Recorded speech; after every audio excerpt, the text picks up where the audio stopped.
All right, hello and welcome to today's SRP education event, Raising Financially Aware Kids. My name is Sarah Krapak and I'm the Director of Participant Experience for Strategic Retirement Partners.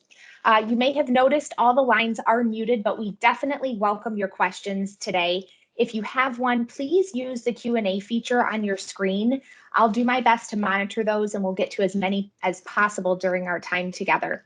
This session is being recorded and everyone who registered for the webinar today will receive a link later this week to the recording, which will be hosted on the SRP YouTube page. With that said, I am pleased to introduce our distinguished presenter for today, Matt Harris. Matt is a part of the defined contribution team at American Century Investments. He has been in the financial industry for over 6 years and is an accredited investment fiduciary. He's currently progressing toward his master's in business administration from the University of Kansas. And perhaps his most important credential for today's topic is that he is a proud father of 3. Matt, we appreciate you being with us today, and big thanks to American Century Investments for supporting this education opportunity for SRP. And I invite you to now take it away. Thanks so much, Sarah. And again, really just want to say thank you to our friends at Strategic Retirement Partners for the opportunity to share today. The following presentation is called Raising Financially Aware Kids. As Sarah mentioned, I'm part of the sales team here at American Century, and I work in the states of Nebraska, Iowa, Kansas, Missouri, and Oklahoma, so the great Midwest. And this Raising Financially Aware Kids program is something that we typically offer to our advisor community, and they in turn then share it with their clients directly. So this is a little different for us to be actually presenting to the quote unquote end user. But I'm excited about it because in my previous role, I was a participant education specialist. So I'm speaking with participants every single day about the inner workings of their 401k plans. So this is exciting for me. Now, what's not so exciting is that we are in a virtual setting, right? Which I really dislike, and I think we are all getting tired of these now, at least 2 years in. So I wish we were face to face. Because really, I have no idea if anything that I'm saying is going to resonate with you. I hope that it is, but there's just no feedback loop. So I do, as Sarah mentioned, want to encourage you to use that chat function. And we'll try to make this a little more interactive. There are little emojis there too. So if you can give me a thumbs up from time to time, if something connects with you, or maybe a thumbs down if you don't like something that I say, right? But I would like to start with a question for all of us in attendance today. And feel free to answer in the chat or not. All right, but the question is simply, why are you attending today's presentation, right? Anybody lack confidence in speaking to your kids about money? Did anybody not have a parent themselves speak to them about money when they were little, so they don't really know how to broach the subject with your kids? Well, that would be true of me, right? Or maybe you have an older child or children who is heading off to college soon or leaving the house, and you are terrified that they're going to dig themselves a huge financial hole that they won't be able to get out of. Maybe that means them moving back in with you someday, and that really, really terrifies you, right? Anyone on this WebEx, and no judgment, anyone on because your boss is requiring you to be on today, right? And that's fine. You may be working on another screen over here, and none of us will know. We'll be none the wiser. But if that one is true of you, I definitely want you to walk away at the very least hearing this.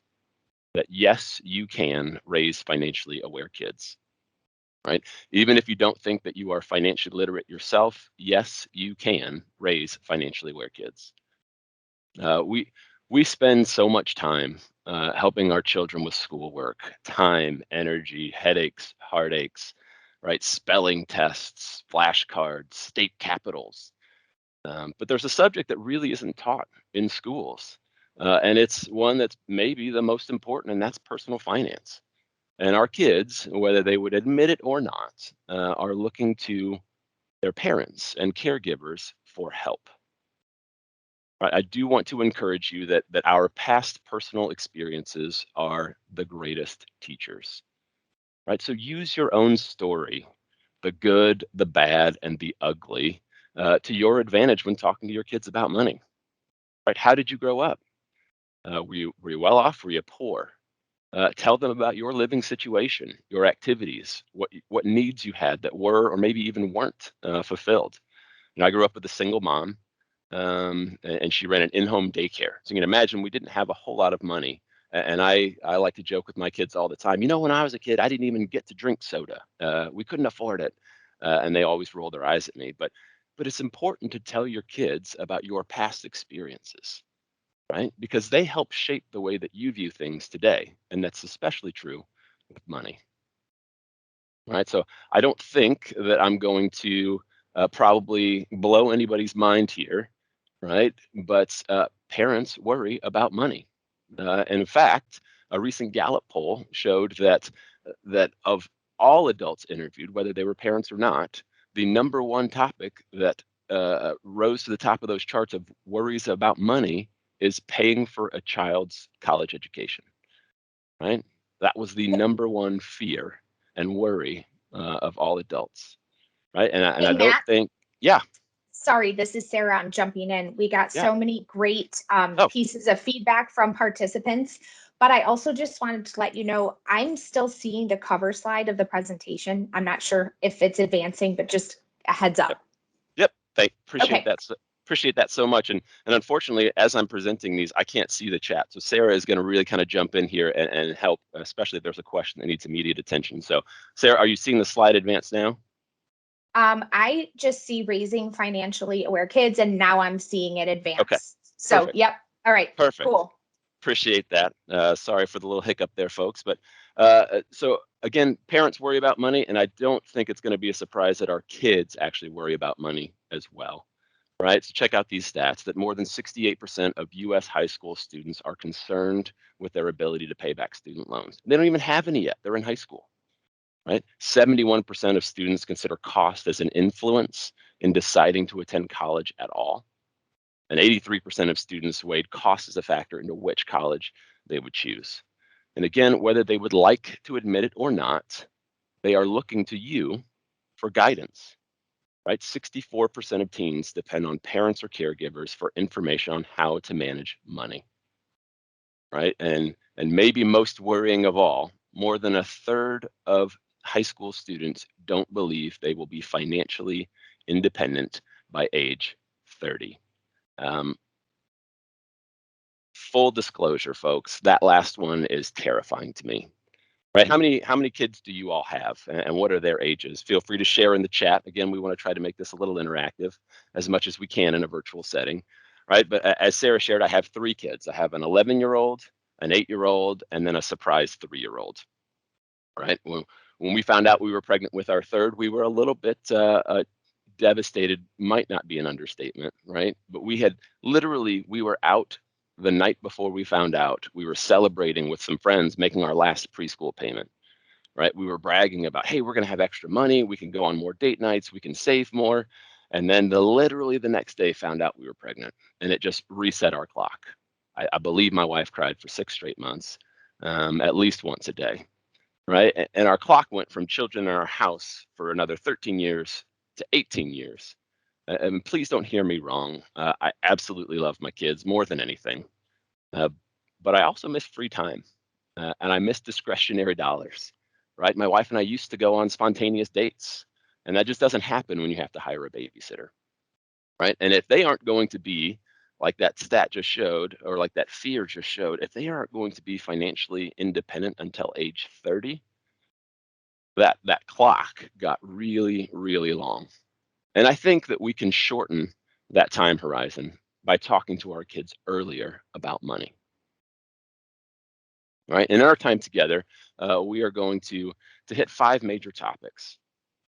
I need to get my slides back up here. We're going to share five major topics: values and money, right? An important fundamental that draws from many influences, but especially parents, right? Learning to earn, whether that's a small allowance for young kids or a part-time job for teens, right? Saving and investing, what that means for liquidity and growth, budgeting and borrowing and how they work together. And then finally, we'll talk about giving back and how philanthropy can really be a lifelong endeavor. right? And I do want to share that we are merely going to be scratching the surface. This Raising Financially Aware Kids program is built around a 260-page book. I have an old copy behind me here.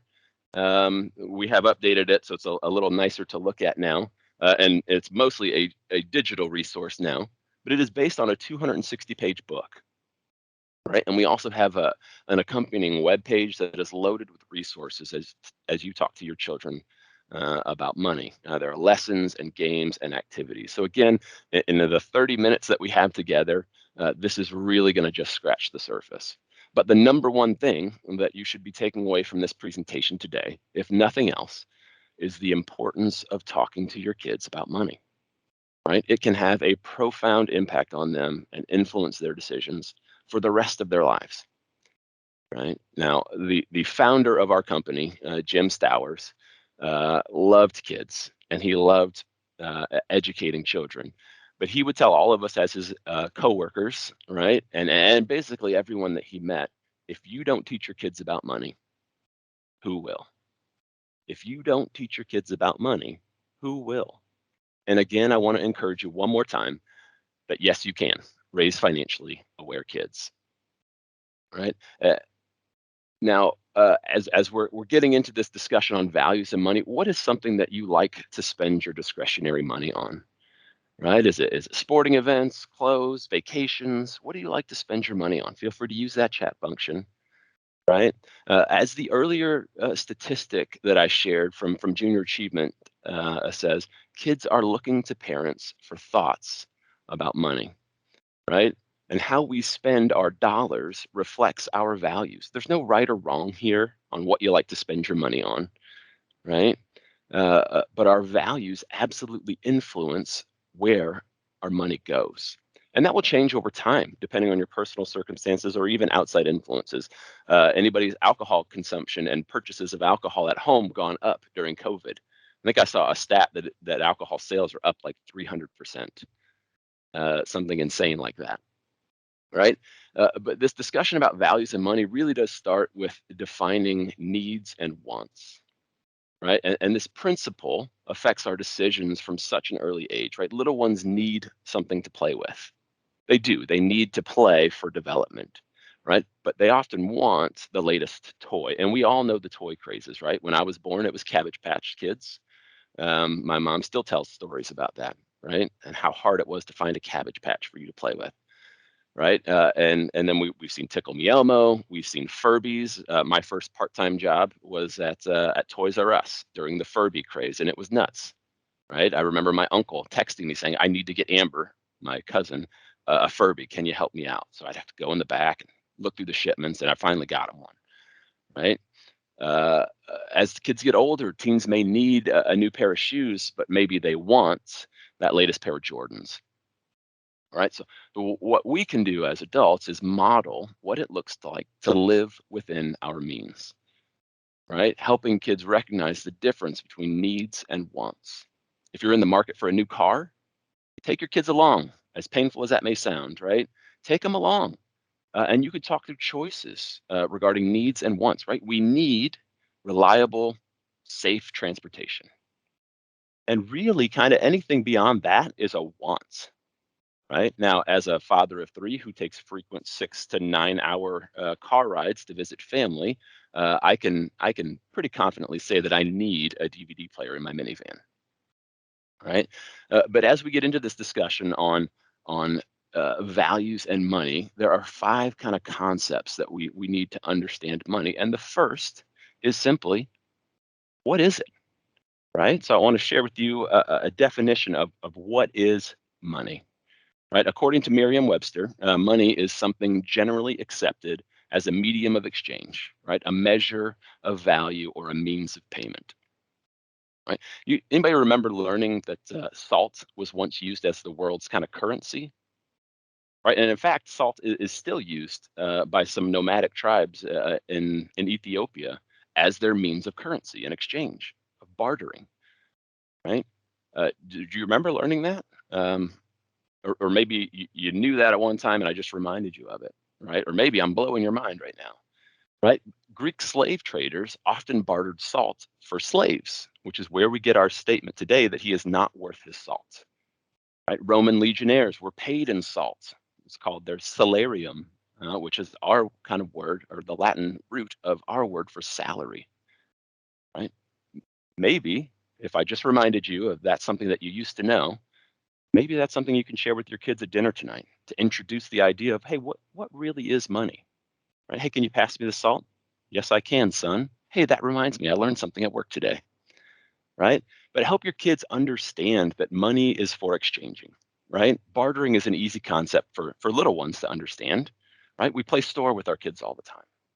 And maybe as they get older, you play Monopoly with them. And I know that many of us have a visceral reaction to the thought of ever playing Monopoly again, but it really does help us define money and understand that it's for exchanging. And it's a great introduction to our next idea, and that is, what do things cost? Right? Because kids at all ages understand and generally understand that different things cost different amounts of money. So take your kids to the grocery store with them. Right? Let them see the difference in prices. Help them help you comparison shop. Let them know how much that soccer camp costs, right? And engage them in decisions around their extracurricular activities. My oldest, again, she is 11. Her name is Charlotte. She's involved in a lot. She does competitive swim. She's just starting volleyball. She does show choir. She does choir at school, and then she's also in student council. She really wants to be a part of this summer camp in her show choir. They're going to perform Beauty and the Beast, and it is a month-long commitment, and it is expensive. Right? It is 3 hours a day, 5 days a week for a full month, and it is not cheap. And she told us she really wants to do it. So we sat her down and said, Charlotte, if you want to do that, that's really as much as we can afford for you to do. Like, so there won't be swim team, there won't be volleyball camp, there won't be church camp like you want to go with your friends. So you can do it, but you're going to have to sacrifice those other things. Right. And Charlotte, after a whole bunch of tears and a couple more conversations, made the very mature decision that, you know what, I'm not going to do Beauty and the Beast because I want to do all of these other things. Right. And we shared with her how proud we were of her for making a real adult decision, right, at 11, right, understanding that you can't have it all. She understands what it looks like to kind of live within her means. Right. And it's a great introduction into our next topic. Right. So what do things cost? What is something worth? Right. Even from a young age, kids understand the idea of scope and size. Right. They start as toddlers with blocks and shapes. Right. But when we talk about cost, right, the ideas of value and worth really start to happen and are easier for us to express. Right. For example, a pair of gloves may cost you $10. Right. But they have value in that they keep your fingers warm and maybe prevent frostbite. Right. Ultimately, it leads to choices. Right.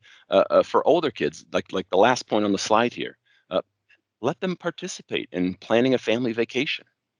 Right. Start with a couple options of equal cost. Right. Hey, we can go to the Gulf Coast of Texas for 7 days and stay right on the beach, or we can go to Disney for 3 days.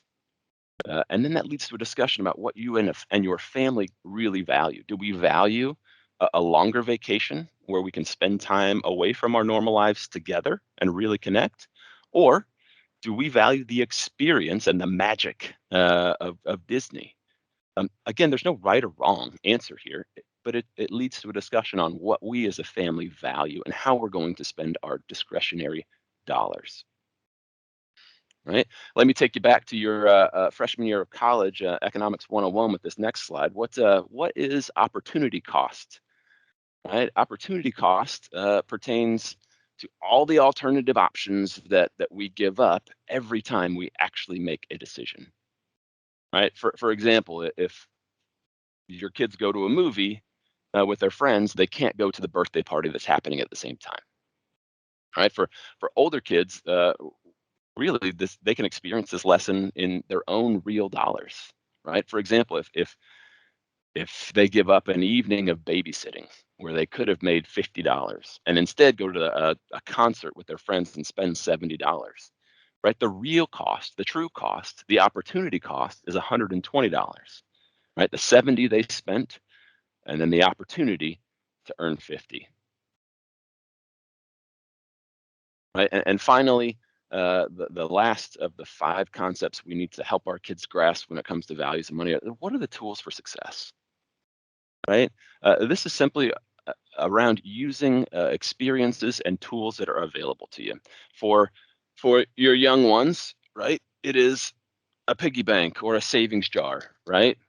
As they get a little bit older, it is going to the bank and opening that first savings account. Or if they start to earn money at a real job, quote unquote real job, maybe it's a retirement account, right?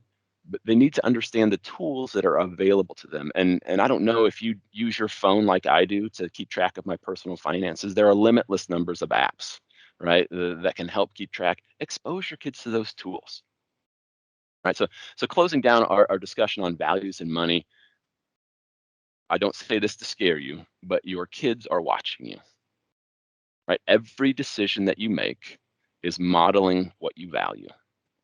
Where you put your money is, there your heart is too, right? My daughter and I were on our way to swim practice or a swim meet last weekend, and again, I work here in Kansas City. It's where American Century Investments is headquartered, so I get extra sweet opportunities to entertain clients at things like Chiefs games. Right, I got to go to all 3 playoff games. My wife and my kids were super jealous that I got to go, and I kept telling them it's for work. I have to, right? But my daughter asked me on the way to swim. Hey, Dad, how much were those tickets at the last playoff game? And I didn't tell her, other than the fact that they were expensive. And then she's like, no, but seriously, how much were they? So then I finally told her, and she could not believe how expensive they were. And she goes, what do Super Bowl tickets cost?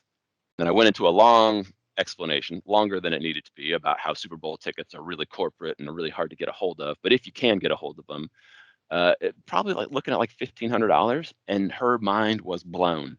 Right, she couldn't believe that someone would spend $1,500 on a Super Bowl ticket. And then I had to reel her back in and say, hang on now, right? It isn't right or wrong, right? It isn't right or wrong. It's what someone values, right? Maybe the Super Bowl is a bucket list item for them. They've been saving their whole lives and finally get a chance to go. Or maybe they're a Bengals fan and haven't seen their team in the Super Bowl ever, and they maybe never will. So it is worth it to them to go. And I said, Charlotte, your grandmother just spent $1,500 on a puppy. And she goes, and then I said, and then I said, and I don't find value in that at all. I've got 3 kids, right? I don't need another thing to take care of. Uh, and I explained the ongoing vet bills and food bills, and she's like, but grandma lives alone.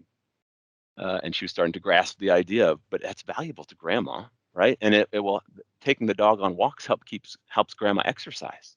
So she understood that there was value in grandma spending $1,500 on a dog, right? But use every opportunity to involve your kids in choices, right? Help them decide either this or that, or help them think through why someone else would decide either this or that, right? And our next discussion is about earning. And first, we have to explain to our kids what an income is, right? I don't think it's a crazy distant concept, but mom or dad or both go to work.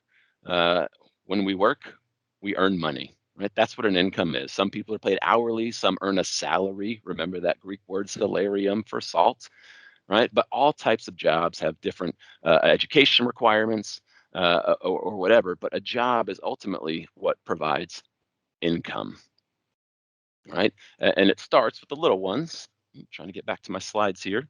It starts with the little ones uh, with an idea of an allowance, right? About 2/3 of parents do participate in giving their children allowance to the tune of about $30 a week, right? There's no right or wrong way to do allowance, right? Some parents simply give it regardless of chores, but children are generally expected to help around the house. Right? Others have chore charts where certain jobs equal certain dollars. And still others set up their allowance system basically based off of needs, right? And they try to teach their children budgeting that way. Whatever your take on allowance, it ultimately is about learning, right? So accept the fact that your children are going to make mistakes, right? We are in the first camp, right? We give our kids an allowance, and they are just expected to help around the house, right? So if they aren't being helpful, well, that's the threat. Hey, no allowance this week, and you follow through. And once you follow through, they fall into line pretty quick, right? It's about learning, right? They're going to make mistakes. That's part of the process. And it's better for them to make them now when consequences are small than later in life, right? Allowance should be fun. It should be a fun way to help your kids grow. It shouldn't be a power struggle about how much they get or if they get anything. Um, Regardless, though, be consistent, right? Be consistent on timing, expectations, and amounts, right? That is how kids learn, right? Involve them in your job, right? Talk to them about what you, not maybe what you earn. My kids ask me all the time, "How much money do you make, Dad?" I'm not telling you that, right? But talk about how people earn, right? As they get older, encourage your kids to get a part-time job. Hey, chat function. What was your first job? Anybody like me and start delivering newspapers at 12? That was my first job, right? Uh, eh, if you can involve your kids in a the take your children to work day, take advantage of it. And if you can't, see if a friend or a relative can, right? Encourage those older kids to do an internship. I have a friend from the Czech Republic, and he told me that before he went to college, he did 12 internships. And I thought, that seems crazy. And he explained it, and I was like, that makes a lot of sense, right? Because if we think about internships here, we think about them being at the end of our education, right? We go to school for 4 years, and then we do an internship, and then we go get a job. But what if you do your internship and realize that you don't want to do that job? You have now wasted 4 years of education and a whole lot of money to study something that you don't even want to do. So encourage your kids, as they're getting up in high school, to start doing internships. Praise your kids for hard work, not for the money they earn, and then, for goodness sakes, help them keep track of their work experience on a resume, right? So now that our kids have learned to earn, right, that really does move us into our next discussion, right, about saving and investing, right?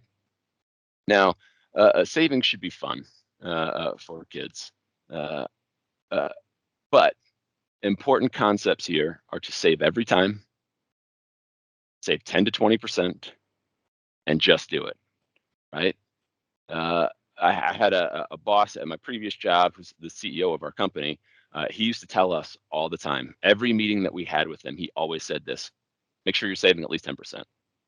What I teach my kids, if you save 10% from the time you start work until the time you retire, you're going to be able to retire with enough money, and you'll be able to retire on time. Uh, I always wanted to raise my hand and be like, "Sir, you make way, way more money than the rest of us. So your 10% outweighs my entire salary," right? But generally, that's true, right? If you can teach your kids to save every time, to save 10 to 20%, and to really just do it, they're going to be in pretty good shape, right? I do want to share that with little kids, uh, have them create save buckets, right? When our kids were little, we had them create a save bucket, a spend bucket, and a give bucket, right? Uh, as they get a little older, I have an app on my phone that keeps track of my kids' allowance, and they have the same buckets, right? Make it fun. Let them save, spend, and give, and let them see that grow, right? Set goals, right? The app that I use, it's called Rooster Money. I am not paid by Rooster Money. It is a free app. But it's pretty good because in it you can set little goals. My 8-year-old son, actually just hit his first goal of saving up for an RC car. Right. So this weekend we're going to go out and get him an RC car. Right. Kids love to watch their money grow. Right. I get asked all the time, "Dad, how much is in my Rooster account?" Right. They love to see it. Right. And then consider doing a match. Right. I'm sure we're all familiar with Dave Ramsey, but I saw Dave Ramsey a few years ago, and he talked about encouraging kids to save for a car, and that at 16, when they go to look for a new car, that dad will and mom will match whatever they're able to save.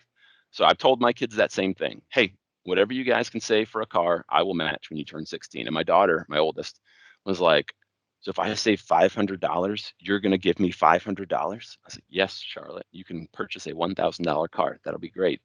I am very curious to see what happens to my son, who's 3 years behind her.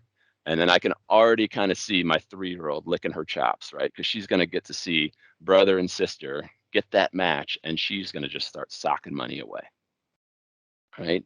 Now, uh, when the time comes and your kids are a little older, right? If you've got really little ones, and the time comes to open a savings account, involve them, take them to the bank, right? Talk about different types of accounts, talk about fees and interest rates, right? Show your kids how to make a deposit, whether you do that on your phone or whether you have direct deposit through work or whether you actually write out a deposit slip, right? And then explain to them that, hey, when you make a deposit, that money might not be immediately available, right? Teach your kids how to write a check. I don't know if my kids will ever need to, right? But I do have a niece that just loves to write checks. Like her mom and dad closed a bank account, gave her all the old checks, and and she just writes me a check for $1 million for being a good uncle. But she knows all the parts of a check and where everything's supposed to go, right? Involve your kids, right? Regardless if their transactions are done via paper, as I'm sure most of us learned, or done online, it is an important ritual to teach your kids to track their money. I mean, they've earned it, right? They should probably be able to keep track of it, right? As they continue to get older, teach them about the stock market, right? What does it look like to invest? Right? Have them choose one of their favorite companies, right? So like Nintendo for my son, right? And track it for a month or a quarter or a year, right? Show them in pretend dollars that, hey, at the end of that time period, this is how much you would have made just by investing in a company, right? Stock market game is a really good way to introduce the concept of risk and reward, right? And that translates across multiple things. It doesn't have to just be about money, right? If your kids play sports, right, and are trying out for a team, there's a risk involved there, right? There's a risk that maybe I try out and I don't make the team, or maybe I try out, I do make the team, but my best friend doesn't. Maybe I try out and I make the team, but I don't get any playing time. Maybe I try out, I make the team, I get playing time, but then I run the risk of getting hurt and I get a serious injury, right? Uh, in the case of investing, like all things, the greater the risk, the greater the potential reward, right? But also, right, the chance that they might lose some money. So doing a stock market exercise with older kids is a great way to teach risk, right? And not just risk with your money, right? Risk across all mediums. Now, uh, if we had more time, we could spend a little bit more time on student loans, and what it looks like to save and invest for school through like a 529 plan. Um, we don't have a lot of time. So what I'll say about this, as this illustration shows, it is so important to save as early as possible for college education, right? It is our number one worry as parents is how are we going to afford this, right? A lot more resources on the website, a lot more resources in the book, right? But paying for school is a nice transition to our next topic, and that is, sorry, budgeting and borrowing, right? And hopefully, chat function for those of you who did go to college, did you have to take student loans? Right, I did. And then follow up question: are you still paying them? Right? How many years has it been? Right? I did take some student loans. I think it took 8 years to pay them off. And as soon as we paid them off, my wife went back to school. Now that was the best investment that I've ever made, and it took us about 5 years to pay off her student loans. But she went back to culinary school, so she is now a classically trained French chef, which is fantastic for me at home. Right, best money that we've ever spent, at least that I've ever been a part of spending. Right, but paying for school is a nice transition into budgeting and borrowing. We give your kids some budgeting responsibility, right? Use lunch money for younger kids. That is ultimately where I learned how to budget. I remember going to middle school, and at middle school we got choices for lunch. You get the hot lunch, you could have a salad bar, and then there was this mysterious a la carte section that had individual honey buns and bags of chips and ice cream. And my mom would give me $10 on a Monday morning and say, "That's your lunch money for the week." Right? Hot lunch was $1.25. I'm probably dating myself a little bit, right? $1.25. And then the a la carte, everything was kind of individually priced. I learned pretty quickly that if I blew all my money on a la carte items on a Monday morning or on Monday at lunch, that I had no money and I went hungry for the rest of the week. So what I learned was that if I budgeted correctly, ate hot lunch 4 days a week, cost me $5, and then I would have $5 to enjoy the honey buns. And the a la carte item that I always gravitated toward and always ate on a Friday at the end of my lunch were Funyuns. Do you remember Funyuns? It's disgusting, right? And it is probably why I never had a girlfriend in junior high, right? But kids can learn to budget as early as elementary or junior high, right? With simple thing like lunch money, right? As they get older, apply a clothing allowance, right? I'll pay $50 for your new shoes, right? Anything you want that's up and above that, if you want a more expensive pair, you've got to cover the cost, right? And then depending on your circumstances as they get even older, what, if any, transportation expenses are your older drivers going to be covering? Right?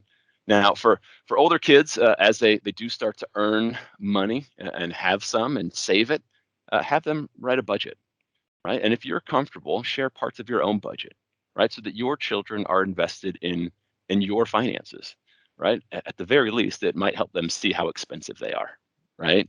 And maybe have a greater appreciation for mom and dad, right? I'm not going to read this entire slide, but it is so important to talk to your kids about your values regarding debt, right? Tell them how you've used debt. Again, maybe to pay for education, maybe to pay for a house or a car. Explain how it works. That it is ultimately the reverse of investing, right? Explain what it means to pay interest. Discuss the dangers of credit card debt, and that maybe making a minimum payment means paying a maximum cost, right? Like if you finance $1,000 computer and you only make minimum payments, that $1,000 computer may actually cost you $2,000, right? Talk to your kids about your values regarding budgeting and borrowing, right? And our final topic of the day, and that's giving back. This is hopefully a lifelong endeavor for your kids, but it is so important to establish that give bucket, right? My daughter, a couple years ago, right at the beginning of the COVID pandemic, one of her friends was having a birthday party, and instead of doing a party, they went and volunteered at a food bank, right? And my daughter was blown away that cars were just lined up around the block to drive through and pick up a box of food. It really made her understand how privileged she is, right? That she is given a lot, that she has a lot, and it gave her appreciation that not everyone does, right? And she came home from that trip and said, "Dad, how much is in my give bucket?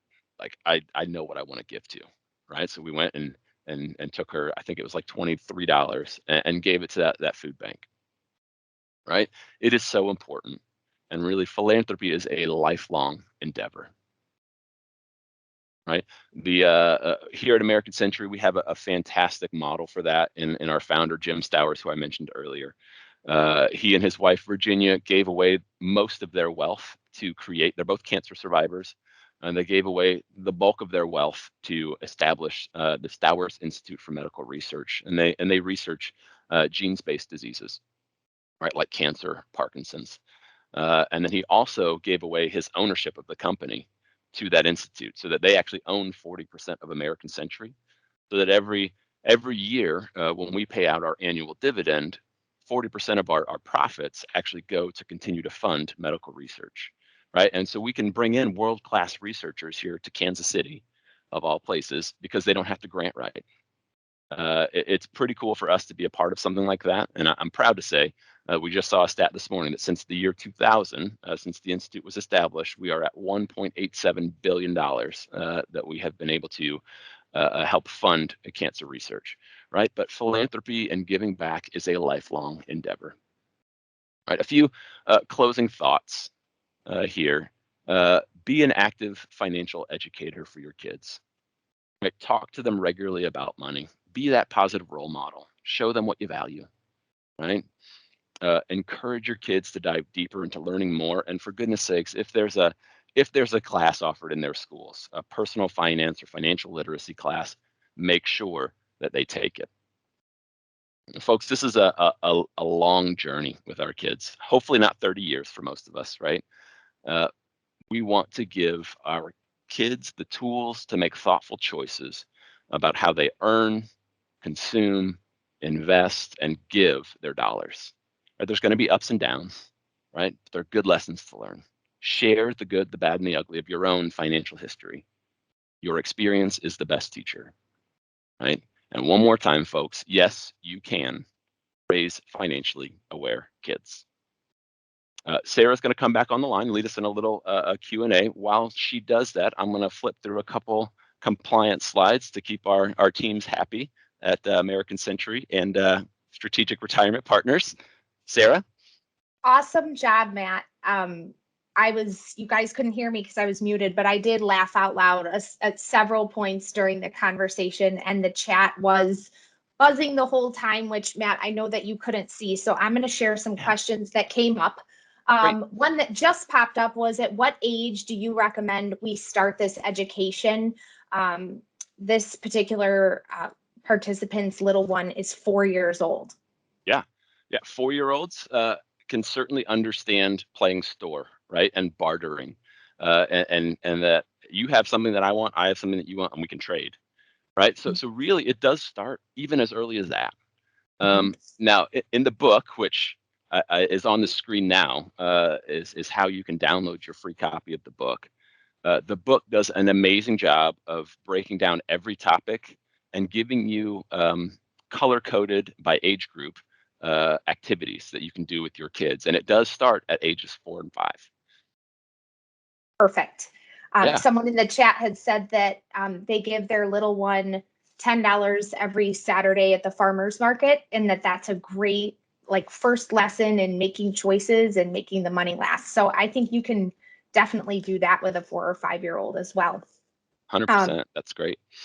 Matt, something that you and I talked in our prep calls as we were leading up to today was getting that first bank card for our kids.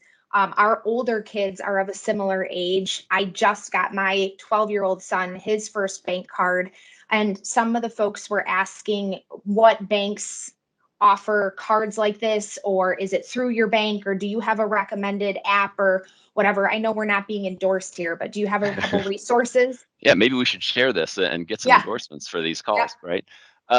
Yeah, Sarah and I did have that exact conversation. So it's a great question, very timely, and especially as your kids are probably 10 to 12 is probably when they need to start maybe using a debit card or some sort of system like that. Because let's be real, we are largely turning into a cashless society, right? That's why I quit doing cash allowance for my kids, because I never remembered to go to the ATM, right? That's why I started tracking it on an app. But there are several. I know Sarah is using her local bank for a debit card tied to savings account. We don't tie our kids to their account. We have what's called an akimbo card, and it's basically kind of like a reloadable debit card, right? So that we can kind of monitor how much goes on it at a time. She likes to walk over to a local market with her friend and use that akimbo card. So it's like, hey, can you check my account? Which becomes a little annoying, right? Because then we have to do a little checking. But it again at least limits the amount that she's able to spend at once. Okay, wonderful. Another question that came up was, how do we help our kids establish credit? One of the concepts that was shared was that we can put our kids on our credit cards and maybe not give them access to use those cards, but start establishing credit in their name before they're even well aware enough to know that that's what's actually happening. Of course, that's predicated on the fact that we have good credit habits that and scores that we want to extend to our kids. But can you just talk about that briefly, Matt? Yeah, and it is so important, right, to establish a credit history, excuse me, before you ever need it, right? Because I'm sure we all have friends, or we've experienced it ourselves, where we go to get a car loan and we can't get approved because we have zero credit history, right? So I think having an account tied to a responsible adult and certain limits on those accounts is a great start, right? I think my mom had established for me a credit card on my own, I think when I was 17. So really, right as I was kind of finishing up high school, we went and got a card, and she explained to me the importance of paying it off in full every time, not using it to live beyond my means, right? And that's really the danger. So I think if we're going to do something like that, it really is probably child dependent. Sarah and I were actually sharing about, I have a twin sister who is not financially responsible at all and never has been. Um, so my mom did not get her a credit card when she was 17, right? Because she couldn't handle it. So I think it does depend on the maturity level of your kids, but yes, absolutely. Trying to figure out a way to establish a credit history before your child ever needs it is so important. Okay. And then I know we're zooming into on time here, but I did want to ask you, Matt, do you have any tips on sharing information about financial failures with our kids? When things don't go right, sometimes I think it can be just as important to share that. But how do we do that? Absolutely. It's the good, the bad, and the ugly, right? You've got to share those ugly things and how you learned from it, right? As far as tips, I'm a pretty honest person and an open book. Now, there are certainly, I wouldn't tell my youngest an